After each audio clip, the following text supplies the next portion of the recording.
നമസ്കാരം. ഞാൻ സംഗീത, ഡോക്ടർ സംഗീത, അധ്യാപികയാണ്. മലയാളമാണ് എൻ്റെ വിഷയം. ഈ ഒരു ചാനലിൻ്റെ പേര് അക്ഷരജാലകം എന്നാണ്.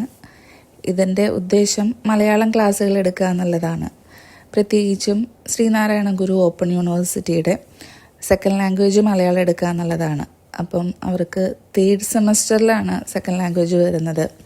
പ്രായോഗിക മലയാളം എന്നാണ് ആ ടെക്സ്റ്റിൻ്റെ പേര്. അപ്പം ആ പേര് സൂചിപ്പിക്കുന്ന പോലെ തന്നെ എങ്ങനെ പ്രായോഗികമായിട്ട്, എങ്ങനെ പ്രാക്ടിക്കലായിട്ട് മലയാളം പഠിക്കുക എന്നാണ് ഈ ഒരു ബുക്ക് കൊണ്ട് ഉദ്ദേശിക്കുന്നത്. അപ്പോൾ ഇതിനകത്ത് പ്രധാനമായിട്ടും 4 ബ്ലോക്കുകളാണ് വരുന്നത്. ആദ്യത്തേത് എഴുത്ത്, രണ്ടാമത്തേത് പ്രഭാഷണം, മൂന്നാമത്തേത് മാധ്യമങ്ങൾക്ക് വേണ്ടിയുള്ള രചന, നാലാമത്തേത് വിവർത്തനം.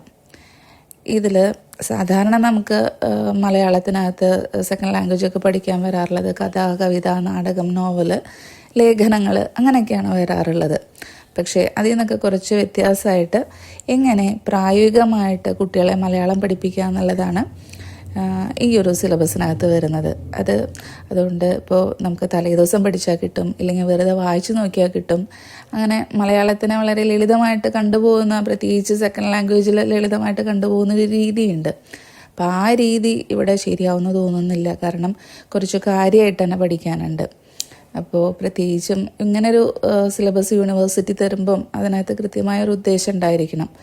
സാധാരണ നമുക്ക് മലയാളികൾക്ക് അത് എത്ര ക്വാളിഫൈഡ് ആയിട്ടുള്ള ആളാണെങ്കിൽ പോലും നല്ല മലയാളം പറയാൻ അറിയുന്നവർ കുറവാണ്.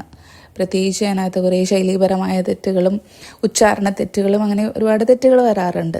അപ്പോൾ ആ തെറ്റുകളൊക്കെ തിരുത്തി കൊടുക്കുക, ഡിഗ്രി ക്ലാസ്സിലെങ്കിലും കുട്ടികൾ തിരുത്തപ്പെടട്ടെ എന്നുള്ള ഉദ്ദേശത്തിലായിരിക്കണം യൂണിവേഴ്സിറ്റി ഇങ്ങനൊരു സിലബസ് തന്നിട്ടുണ്ടാവുക. അപ്പോൾ ഇനിയിപ്പോൾ എക്സാമിനാണെങ്കിലും അധികം ദിവസങ്ങളില്ല. അതുകൊണ്ട് നമുക്കൊരു ഡീറ്റെയിൽ സ്റ്റഡിയിലേക്ക് പോകാനുള്ള നേരവുമില്ല.